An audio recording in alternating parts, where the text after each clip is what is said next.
سورۃ الفاتحہ ایک بے مثال سورت ہے۔ رسول اللہ صلی اللہ علیہ وسلم نے فرمایا، اللہ عز و جل نے ام القرآن فاتحہ جیسی سورت نہ تو تورات میں نازل فرمائی اور نہ ہی انجیل میں، اور یہی سبع مثانی ہے۔ اور اللہ تعالیٰ فرماتے ہیں کہ یہی سورت میرے اور میرے بندے کے درمیان تقسیم شدہ ہے، اور میرے بندے کو وہی ملے گا جو وہ مانگے گا۔ اعوذ باللہ من الشیطان الرجیم، بسم اللہ الرحمن الرحیم۔ اللہ کے نام سے ابتدا جو بہت مہربان نہایت رحم فرمانے والا ہے۔ قرآن مجید کی جب ابتدا کی جاتی ہے، آغاز کیا جاتا ہے، تو سب سے پہلے تعوذ پڑھا جاتا ہے کہ میں اپنے آپ کو اللہ کی پناہ میں دیتی ہوں شیطان مردود سے بچنے کے لیے۔ شیطان مردود کبھی بھی نہیں چاہتا کہ انسان سیدھے راستے کی طرف چلے، اور قرآن کا راستہ ہی سیدھا راستہ ہے۔ نبی صلی اللہ علیہ وسلم کا دیا ہوا راستہ ہی دراصل سیدھا راستہ ہے، لیکن شیطان کبھی بھی یہ نہیں چاہتا کہ ہم اس قرآن سے ہدایت پائیں۔ اسی طرح جب ہم اعوذ باللہ پڑھتے ہیں تو اس کا ایک صیغہ اعوذ بکلمات اللہ بھی ہے، یعنی ایک تو ہے اعوذ باللہ اور ایک ہے اعوذ بکلمات اللہ، کہ میں اللہ تعالیٰ کے سارے کلمات کے ساتھ اللہ کی پناہ میں اپنے آپ کو دیتی ہوں۔ کیونکہ آپ دیکھیے کہ اللہ سبحانہ وتعالیٰ کی جو مختلف مخلوقات ہیں، ان میں سے یعنی شیاطین تو بری مخلوق ہیں، لیکن اس کے ساتھ ساتھ فرشتے جو ہیں وہ اچھی مخلوق ہیں۔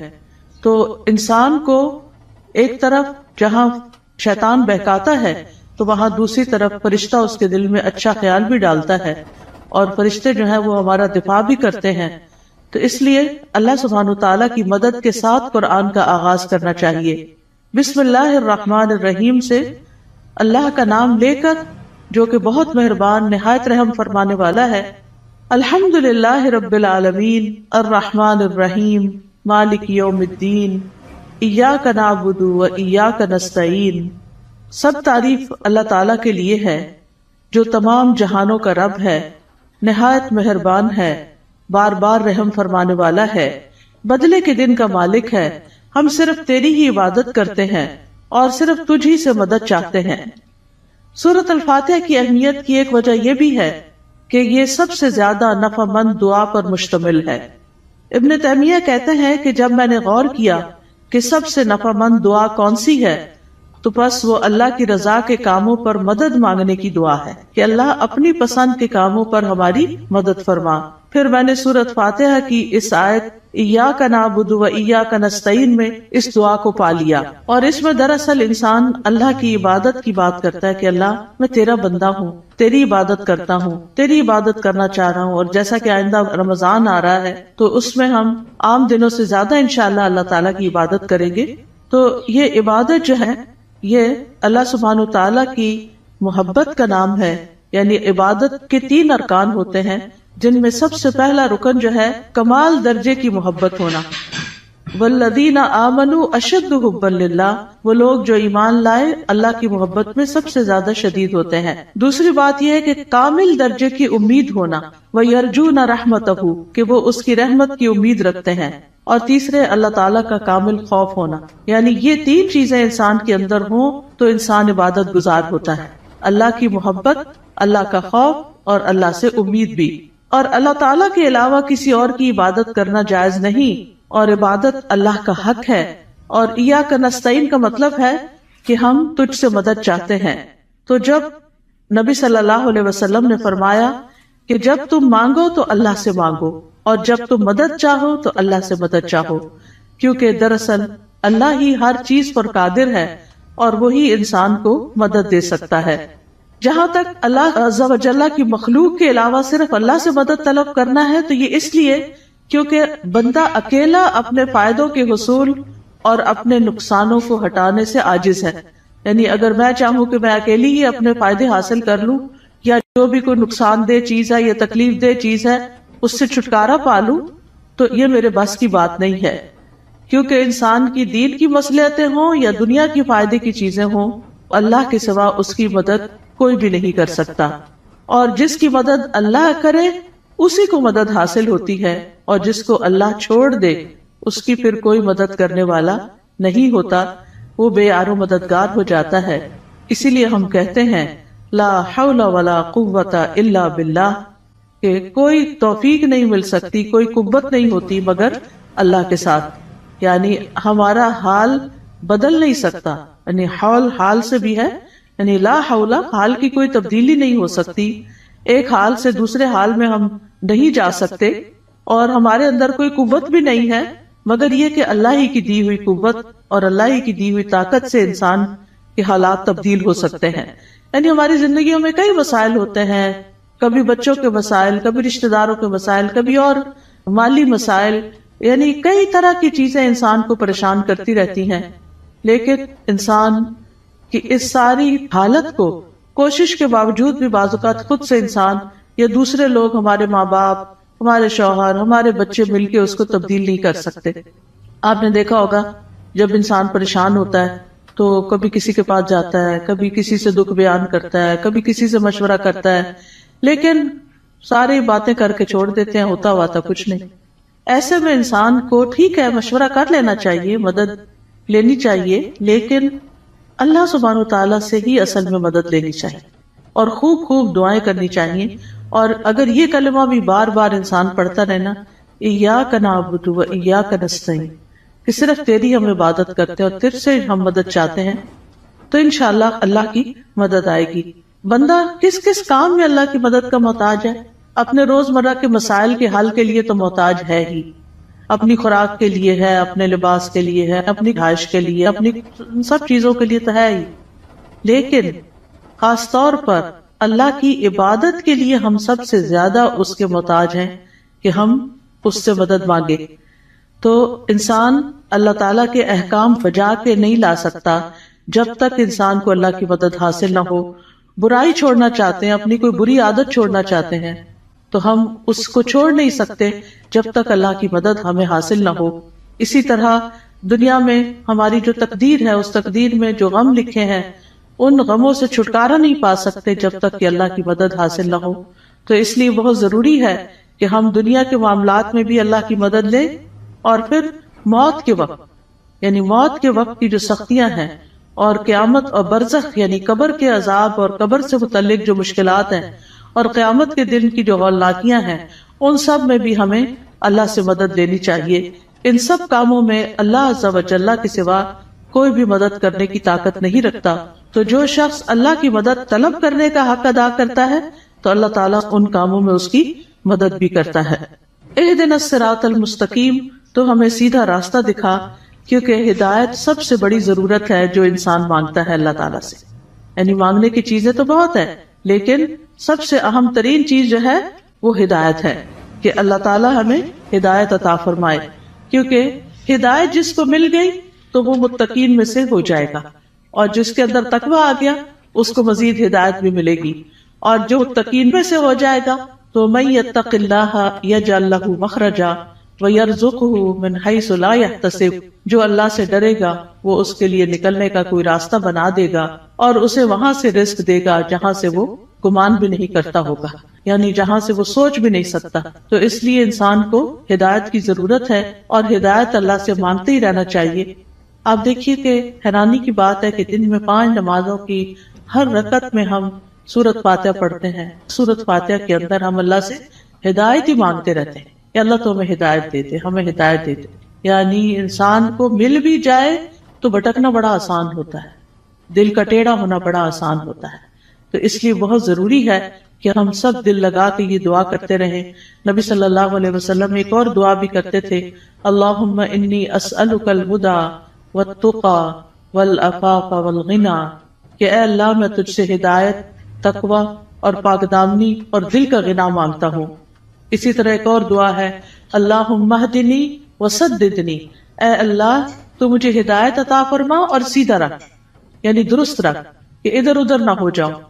اسی طرح نبی صلی اللہ علیہ وسلم تہجد کے وقت اللہ تعالیٰ سے سیدھے رستے کی ہدایت کی دعا مانگتے تھے، اور اپنی تہجد کی نماز شروع ہی اس دعا سے کرتے تھے، اللہم رب جبریل و میکائیل و اسرافیل فاطر السماوات والارض عالم الغیب والشہادۃ انت تحکم بین عبادک فیما کانوا فیہ یختلفون اللہم اہدنی لما اختلف فیہ من الحق انک تہدی من تشاء الی صراط مستقیم.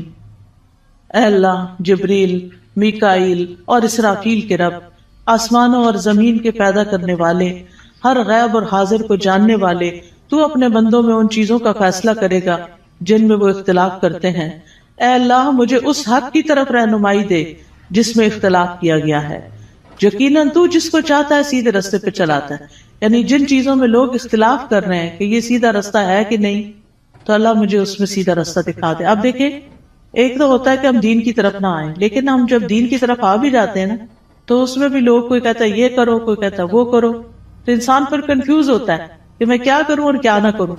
تو ایسے میں جہاں بھی اختلاف ہو، بہتر یہی ہے کہ انسان اللہ سے اس میں صحیح رہنمائی کی دعا مانگے۔ یعنی دو لوگوں کے بیچ میں کوئی مس انڈرسٹینڈنگ، کوئی اختلاف ہو جاتا ہے، ہر انسان کیا سمجھتا ہے میں ٹھیک ہوں، اور وہ اپنا نقطہ نظر جو ہے یا اپنا پوائنٹ آف ویو جو ہے وہ بہت شدت کے ساتھ بیان کرتا ہے۔ لیکن اصل بات یہ ہے کہ انسان اللہ سبحانہ تعالیٰ سے جب مدد مانگتا ہے کہ اللہ اس اختلاف میں مجھے ہدایت دے، تو ہی سیدھے رستے پر ہوتا ہے۔ پھر اسی طرح یہ ہے کہ بچوں کو بھی صحیح فیصلے کرنے کے لیے ہدایت کی دعا دینی چاہیے۔ عبد الحمید بن سلمہ کہتے ہیں کہ ان کے والدین ان کے متعلق اپنا مقدمہ لے کر نبی صلی اللہ علیہ وسلم کی خدمت میں حاضر ہوئے۔ میرے والدین میں سے ایک مسلمان تھا، دوسرا نہیں تھا، کافر تھا۔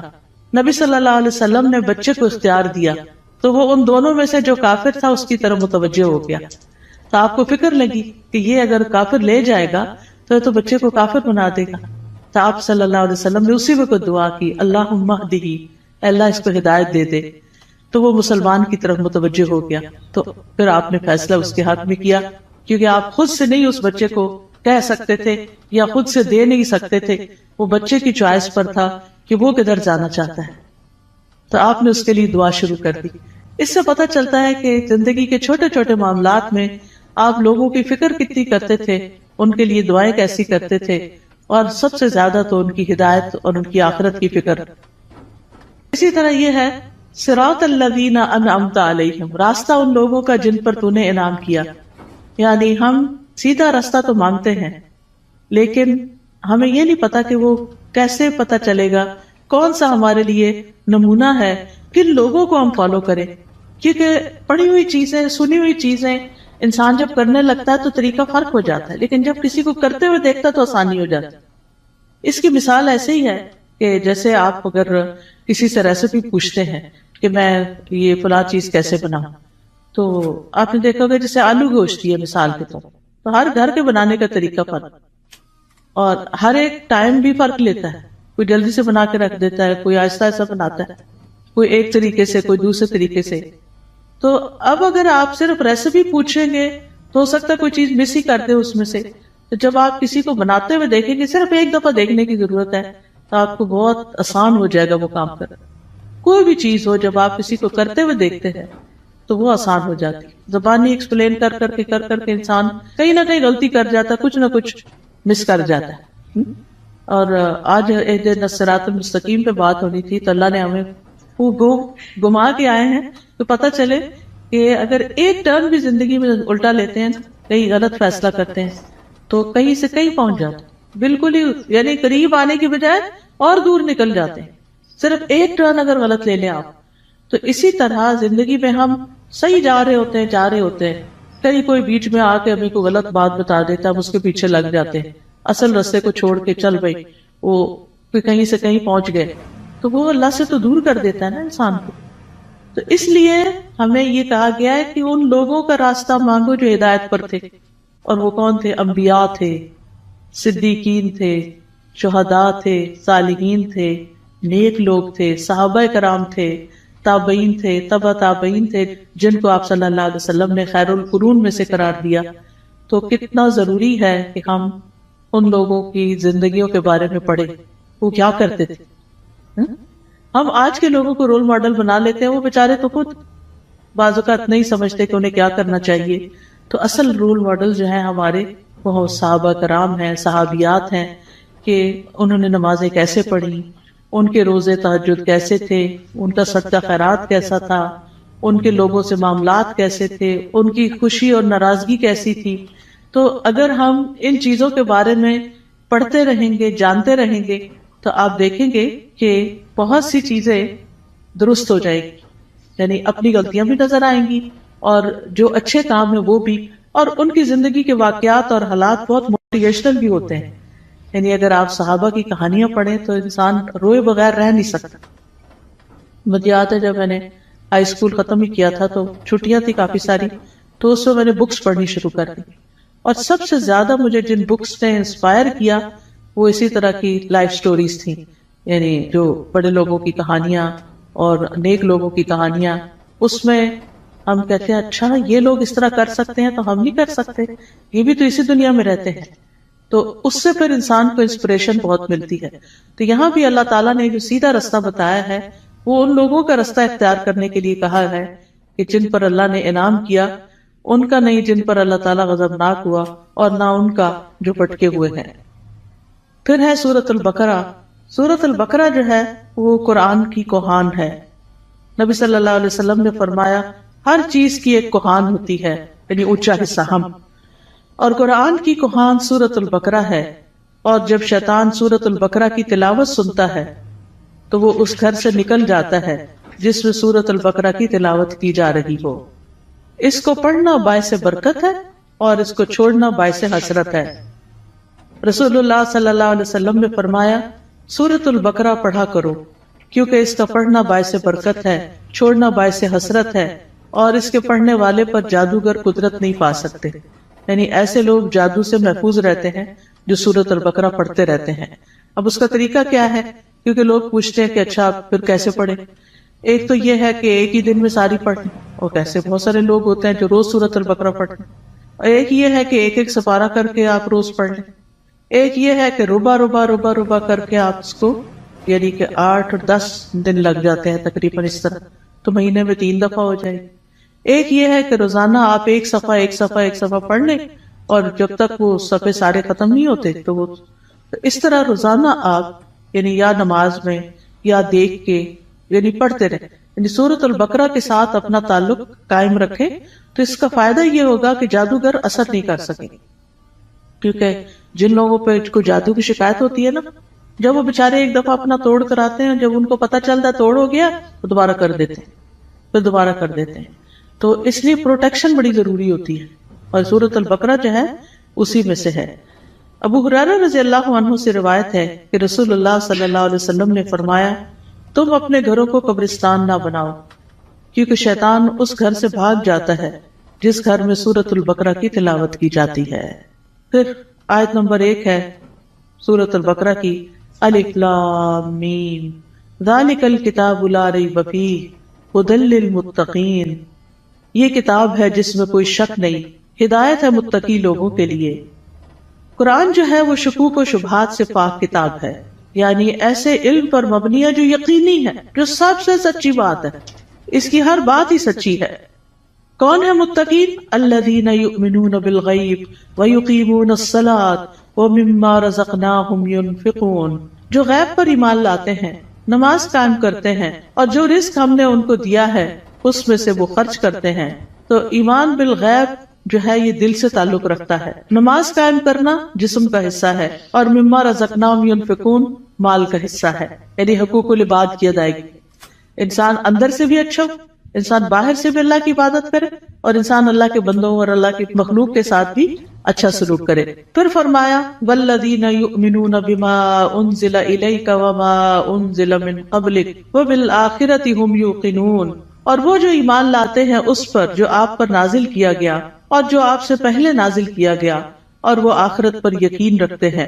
یعنی متقی وہ لوگ ہوتے ہیں، اس کتاب سے ہدایت حاصل کرنے والے لوگ وہ ہوتے ہیں کہ جو اللہ کی طرف سے آئی ہوئی چیزوں پر ایمان رکھتے ہیں، اور جو چیزیں نبی صلی اللہ علیہ وسلم سے پہلے اتاری گئی تھی ان پر بھی ایمان رکھتے ہیں، اور وہ آخرت پر پکا یقین رکھتے ہیں. تو نبی صلی اللہ علیہ وسلم پر نازل شدہ وحی جو ہے اس پر ایمان لانا ضروری ہے. قرآن مجید میں آتا ہے وَأَنزَلَ اللَّهُ عَلَيْكَ الْكِتَابَ وَالْحِكْمَةَ وَعَلَّمَكَ مَا لَمْ تَكُنْ تَعْلَمْ وَكَانَ فَضْلُ اللَّهِ عَلَيْكَ عَظِيمًا. اللہ نے آپ پر کتاب و حکمت نازل کی ہے اور آپ کو وہ کچھ سکھایا جو آپ نہیں جانتے تھے، اور یہ آپ پر اللہ کا بہت ہی بڑا فضل ہے کہ اللہ تعالیٰ نے آپ کو فائدے کی سب چیزیں سکھا دی ہیں. یاد رکھیے حدیث بھی قرآن کی طرح نازل ہوتی تھی، وما ينطق عن الهوى ان هو الا وحی یوحی، وہ اپنی خواہش نفس سے کچھ نہیں کہتے، وہ تو صرف وحی ہے جو نازل کی جاتی ہے۔ حسان بن عطیہ کہتے ہیں کہ جبریل علیہ السلام نبی صلی اللہ علیہ وسلم کے پاس سنت لے کر اترتے تھے، جس طرح آپ کو قرآن سکھاتے اسی طرح سنت کی تعلیم دیتے تھے۔ قرآن جو تھا وہ لکھا جاتا تھا، یعنی قرآن جو تھا وہ آپ سنتے تھے اور پھر صحابہ کو لکھوا دیتے تھے، جبکہ سنت جو ہے وہ چونکہ زیادہ تر پریکٹس کی چیز ہے، عمل کی چیز ہے، تو وہ آپ اس چیز پر عمل کر لیتے تھے۔ نبی صلی اللہ علیہ وسلم نے ہمیں بھی تلقین کی ہے کہ ہم اس قرآن و سنت کو مضبوطی سے پکڑے رکھیں۔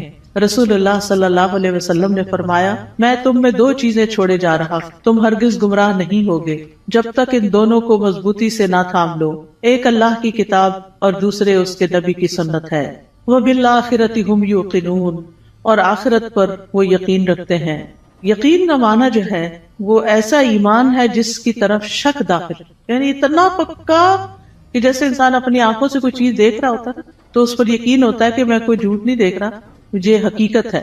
یقین جو ہے یہ علم کا سب سے اونچا درجہ ہے، یعنی یہ نہیں کہا آخرت کا علم رکھتے ہیں، آخرت کو جانتے ہیں، نہیں، اس پر پکا یقین رکھتے ہیں، ایمان رکھتے ہیں۔ تو یقین کے فائدے کیا ہوتے ہیں؟ یقین کا فائدہ یہ ہوتا ہے کہ انسان کے لیے عمل آسان ہو جاتا ہے۔ انسان کو اللہ تعالیٰ سے یقین مانگنا چاہیے۔ ابو بکر رضی اللہ عنہ دعا میں یہ کلمات کہتے تھے، اللہم حب لی ایمانا و یقینا و معافاتا و نیتا، اے اللہ مجھے ایمان اور یقین اور عافیت اور اچھی نیت عطا فرما۔ اولئک علی ھدی من ربہم واولئک ھم المفلحون، یہی لوگ اپنے رب کی طرف سے ہدایت پر ہیں اور یہی لوگ دراصل فلاح پانے والے ہیں۔ اس کے بعد فرمایا، بے شک وہ لوگ جنہوں نے کفر کیا ان کے لیے برابر ہے کہ آپ انہیں ڈرائیں یا نہ ڈرائیں، وہ ایمان نہیں لائیں گے۔ اللہ نے ان کے دلوں اور ان کے کانوں پر مہر لگا دی ہے اور ان کی آنکھوں پر پردہ ہے اور ان کے لیے بہت بڑا عذاب ہے۔ گناہ جب دل پہ پے در پے آتے ہیں تو دل کو بند کر دیتے ہیں، اور جب اسے بند کر دیتے ہیں تو اللہ کی طرف سے ٹھپا اور مہر لگ جاتی، پھر ایمان اندر نہیں داخل ہوتا، اس لیے پھر انسان کا کفر سے چھٹکارا پانے کا کوئی رستہ نہیں رہ جاتا۔ ختم اللہ علی قلوبہم، اور پھر کان بھی نہیں سنتے اور آنکھیں بھی نہیں دیکھتی، کہیں سے بھی عبرت نہیں ہوتی، انسان ایسے ہی جانوروں کی طرح زندگی گزار کر پھر اللہ کے پاس چلا جاتا ہے اور وہاں جا کر بہت بڑے عذاب کا سامنا کرتا ہے۔ اس کے بعد ایک تیسرے گروہ کی بات کی گئی اور وہ ہے منافقوں کا گروہ۔ وَمِنَ النَّاسِ مَن يَقُولُ آمَنَّا بِاللَّهِ وَبِالْيَوْمِ الْآخِرِ وَمَا هُمْ بِمُؤْمِنِينَ، لوگوں میں سے کچھ ایسے بھی ہوتے ہیں جو کہتے ہیں ہم اللہ اور یوم آخرت پر ایمان لائے، حالانکہ وہ مومن نہیں ہوتے۔ وہ اللہ کو دھوکہ دیتے ہیں اور ان لوگوں کو جو ایمان لائے، اور نہیں وہ دھوکہ دیتے مگر اپنے آپ ہی کو، اور وہ اس کا شعور نہیں رکھتے۔ فی قلوبہم مرض فزادہم اللہ مرضا ولہم عذاب علیم بما کانوا یکذبون، ان کے دلوں میں ایک بیماری ہے تو اللہ نے ان کی بیماری کو اور زیادہ کر دیا اور ان کے لیے دردناک عذاب ہے، اس لیے کہ وہ جھوٹ بولتے تھے۔ تو یہ کون سی بیماری ہے؟ یہ دنیا کی محبت کی بیماری ہے۔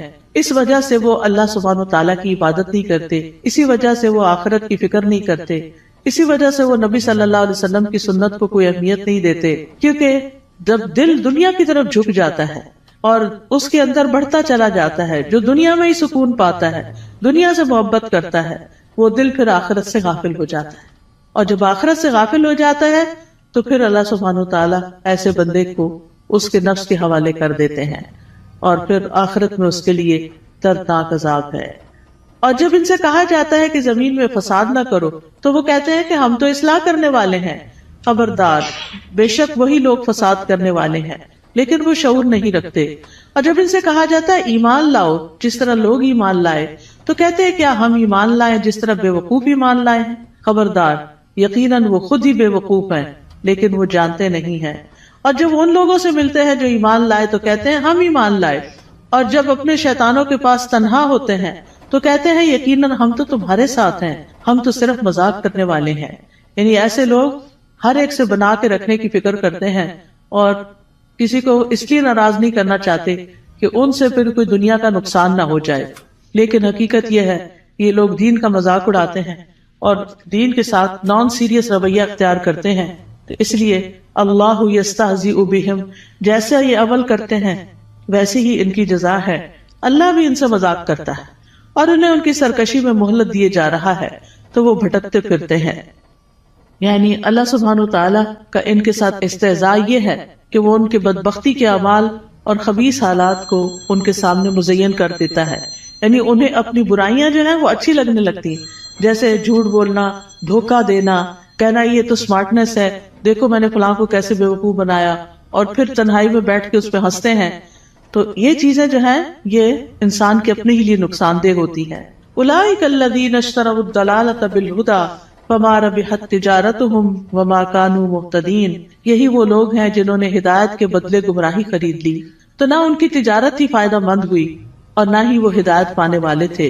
ان کی مثال اس شخص کی طرح ہے جس نے آگ جلائی، پھر جب آگ نے اس ماحول کو روشن کر دیا، اللہ ان کا نور لے گیا اور انہیں اندھیروں میں چھوڑ دیا، وہ دیکھ نہیں پاتے. یعنی ان کے دل کا نور ختم ہو گیا ان کے اپنے اعمال کی وجہ سے. یعنی یہ ان لوگوں کے بارے میں بات کی گئی ہے کہ جو دعویٰ تو کرتے ہیں کہ ہم ایمان لائے اور اس سے دنیا میں کچھ نہ کچھ فائدہ اٹھاتے ہیں کہ وہ مسلمان ظاہر ہوتے ہیں، تو مسلمانوں کو جو بینیفٹس ہوتے ہیں یہ ان کے شیلٹر میں آ جاتے ہیں. لیکن یہ ہے کہ دنیا میں تھوڑی سی روشنی ان کو مل گئی، مگر آخرت میں تو سخت اندھیرا چھا جائے گا اور ان کو سخت عذاب پہنچے گا. پھر اسی طرح یہ ہے کہ دنیا میں کفر جو ہے وہ روشنی چھپا دیتا ہے اور ان کے پردے چاک ہو جاتے ہیں، جو ان کی منافقت ظاہر ہو جاتی ہے تو وہ اس سے اندھیرے ان کے کھل کے سامنے آ جاتے ہیں کہ ان کے دلوں کے اندر کیا ہے. پھر اسی طرح ان کے بارے میں فرمایا سم بکم عمی فہم لا یرجعون. بہرے ہیں، گنگے ہیں، اندھے ہیں، پس وہ نہیں لوٹتے، یعنی ہدایت کی طرف واپس نہیں آتے. یا ان کی مثال آسمان سے اترنے والی زوردار بارش کی طرح ہے جس میں اندھیرے ہیں اور گرج ہے اور چمک ہے. وہ کڑکنے والی بجلیوں اور موت کے ڈر سے اپنی انگلیاں اپنے کانوں میں ڈال لیتے ہیں اور اللہ کافروں کو گھیرنے والا ہے. قریب ہے کہ بجلی ان کی آنکھوں کی روشنی لے جائے. جب بھی وہ ان کے لیے روشنی کرتی ہے تو وہ اس میں چل پڑتے ہیں، اور جب ان پر اندھیرا چھا جاتا ہے تو وہ کھڑے رہ جاتے ہیں. اور اگر اللہ چاہتا تو ان کی سماعت اور ان کی بصارت کو لے جاتا. بے شک اللہ خوب قدرت رکھنے والا ہے. اور یہ حقیقت ہے کہ اللہ سبحانہ تعالیٰ ہر چیز پر پورا قادر ہے، اور ان منافقین پر بھی پوری طرح قادر ہے. اور اللہ تعالیٰ اسباب کے بغیر بھی ان کی سماعت اور بصارت کو ختم کر سکتا ہے. ہم سب کو اپنے لیے دعا کرنی چاہیے کہ اللہ تعالیٰ ہماری آنکھوں، ہمارے کانوں، ہمارے دل کو سلامت رکھ کہ ہم اس سے ہدایت پاتے رہیں. سنن ترمذی میں ایک دعا آئی ہے بڑی خوبصورت، وَمَتِّعْنَا بِأَسْمَاعِنَا وَأَبْصَارِنَا وَقُوَّاتِنَا أَبَدًا مَا أَحْيَيْتَنَا وَاجْعَلْهُ الْوَارِثَ مِنَّا. کہ اللہ ہمیں ہماری سماعت، ہماری بصارت، ہماری قوت سے فائدہ پہنچا اور اسے ہمارا وارث بنا دے. پھر اس کے بعد اگلا رکوع شروع ہے، یا ایھا الناس اعبدوا ربکم الذی خلقکم والذین من قبلکم لعلکم تتقون. اے لوگوں اپنے رب کی عبادت کرو، الذی خلقکم جس نے تمہیں پیدا کیا، اور ان لوگوں کو بھی جو تم سے پہلے تھے، تاکہ تم بچ جاؤ، یعنی برے عذاب سے بچ جاؤ. تو عبادت کی بات پہلے بھی ہو چکی کہ ہمیں اللہ نے اپنی عبادت کے لیے پیدا کیا ہے، اور عبادت میں انسان کو اللہ تعالیٰ سے شدید محبت بھی کرنی ہوتی ہے اور اس سے ڈرنا بھی ہوتا ہے اور اس سے امید بھی رکھنی ہوتی ہے. پھر فرمایا الذی جعل لکم الارض فراشا والسماء بناء وانزل من السماء ماء فاخرج به من الثمرات رزقا لکم فلا تجعلوا للہ اندادا وانتم تعلمون. وہ جس نے تمہارے لیے زمین کو فرش اور آسمان کو چھت بنایا اور آسمان سے پانی نازل کیا اور اس پانی سے تمہارے لیے پھل بطور رزق پیدا کیے، بس تم اللہ کے ساتھ کسی کو شریک نہ ٹھہراؤ حالانکہ تم جانتے ہو. اور اگر تمہیں اس قرآن میں شک ہے جو ہم نے اپنے بندے محمد پر نازل کیا صلی اللہ علیہ وسلم، تو اسی طرح کی ایک صورت تم بھی بنا لاؤ اور اللہ کے سوا اپنے گواہوں یعنی مددگاروں کو بھی بلا لو اگر تم سچے ہو. فَإِن لَّمْ تَفْعَلُوا وَلَن تَفْعَلُوا فَاتَّقُوا النَّارَ الَّتِي وَقُودُهَا النَّاسُ وَالْحِجَارَةُ أُعِدَّتْ لِلْكَافِرِينَ. پھر اگر تم نے ایسا نہ کیا اور تم ہرگز نہ کر سکو گے تو بچو اس آگ سے جس کا ایندھن انسان اور پتھر ہیں، جو کافروں کے لیے تیار کی گئی ہے. اور خوشخبری دے دیجئے ان لوگوں کو جو ایمان لائے اور انہوں نے نیک عمل کیے. تو خوشخبریاں کس کے لیے ہیں؟ گڈ نیوز کس کے لیے ہیں؟ جو ایمان لا کر اچھے کام کرتا ہو، کہ ان کے لیے ایسے باغات ہیں جن کے نیچے نہریں بہتی ہیں. جب انہیں ان باغوں میں سے کسی قسم کا پھل کھانے کو دیا جائے گا تو وہ کہیں گے یہ تو وہی ہے جو اس سے پہلے بھی ہم دیے گئے، اور انہیں اس سے ملتے جلتے پھل دیے جائیں گے. وہاں ان کے لیے پاک صاف بیویاں ہوگی اور وہ ان باغات میں ہمیشہ رہنے والے ہیں، ہمیشہ کے لیے. یہ کتنی بہترین جزا ہے جو نیک عمل کرنے والوں کی ہے. معاذ بن جبل رضی اللہ عنہ کہتے ہیں کہ نیک عمل وہ ہوتا ہے جس میں 4 چیزیں ہوں. نمبر 1 علم کے ساتھ ہو کیا. نمبر 2 اچھی نیت ہو، کرنے کی نیت بھی اچھی ہونی چاہیے. نمبر 3 صبر کے ساتھ کرنا چاہیے. اور نمبر 4 اخلاص کے ساتھ کرنا چاہیے. تو جس عمل میں یہ سب چیزیں ہوں، صبر بھی ہو، نیت اچھی ہو، عمل انسان کا جو ہے وہ علم کے مطابق ہو، تو وہی شخص جو ہے وہ نیک ہے. وَأُتُوا بِهِ مُتَشَابِهًا، اور وہ جنت میں ملتے جلتے پھل دیے جائیں گے. یعنی جنت کے پھل اگرچہ ایک دوسرے سے ملتے جلتے ہوں گے لیکن ان کا ذائقہ بڑا مختلف ہوگا. جیسے آم ہے تو آموں سے ملتے جلتے بظاہر دیکھنے میں، یعنی یہ سب ورائٹی کی انتہا ہے نا. کہ آپ نے کبھی نوٹ کیا ہوگا مثلاً آپ بعض اوقات 2 اورنجز کھاتے ہیں، کیا دونوں کا ذائقہ ایک ہوتا ہے؟ نہیں ہوتا ہے. اور اگر کس میں فرق ہو تو ان کی خوشبو، ان کا رنگ، ایون کلر بھی، کسی کا ریڈ ہوتا ہے، کسی کا یلو، کسی کا برائٹ یلو ہوتا ہے، کسی کا اورنجش ہوتا ہے. ان کی خوشبو، ان کی مٹھاس. اب وہ جنت میں ان کے سامنے پھل پڑے ہوئے ہیں، دیکھنے میں ایک جیسے لگ رہے ہیں، ایک کھائیں گے اور مزہ، ایک کھائیں گے اور مزہ، ایک کھائیں گے اور مزہ. کیونکہ اگر 2 پھل ایک جیسے بھی کھائیں گے تو وہ بور ہو جاتا ہے نا انسان. دیکھیں وہ یہ اورنج، ہاں یہ میں نے کھائے ہوئے ہیں. لیکن اتنی ورائٹی ہے جنت میں، اتنی ورائٹی ہے کہ انسان کا دل بھرے گا ہی نہیں کسی وقت. دیکھیں ہمیں ہر نئی چیز اچھی لگتی ہے، ہم ہر نئے آئیڈیا سے، ہر نئی یونیک چیز سے انسپائر ہوتے ہیں. تو جنت میں تو ہر وقت ہر چیز نئی نئی نئی نئی نئی، یعنی نہ پرانی چیزیں ہوگی، نہ وہ ریپیٹیشن ہوگی، نہ وہ بوریت ہوگی، نہ وہ دل بھرے گا. اب فیشن کیا ہے؟ ایک نیا آئیڈیا ہی ہوتا ہے نا. حالانکہ بعض اوقات اس میں بڑی تکلیف بھی ہوتی ہے، لیکن وہ نیا ہوتا ہے تو لوگوں کو اٹریکٹ کرتا ہے، یونیک، انیوژل. تو وہ اتو بھی متشابہہ، دیکھنے میں وہ متشابہ ہیں لیکن کھانے میں ان کا مزہ. جیسے ایک حدیث میں بھی آتا ہے کہ جنت کے جو ببول کا درخت ہوگا اس کے جو کانٹے ہوں گے، اس میں سے ایک کانٹے کے اندر 70,000 قسم کے پھل ہوں گے. یعنی اس کے اندر وہ رنگ ہوں گے اور اس کے ڈفرنٹ چیزیں ہوں گی. اور وہ جب ایک ایک چیز نکالتا جائے گا انسان تو different colour, different test, different خوشبو، ایکسپلور ہی کرتا جائے گا. اسی لیے خالدین فی، رہنا ہی رہنا ہے، کوئی موت نہیں ہے وہاں. جنت میں موت نہیں ہے، جہنم میں بھی موت نہیں ہے. اس لیے انسان کو جنت کا شوق لگ جانا چاہیے اور اس کے لیے کوشش کرنی چاہیے، اس کے لیے تڑپنا چاہیے اور اس کے لیے ہر وہ کام کر لینا چاہیے جس سے وہ ایک دم اندر چلے جائے.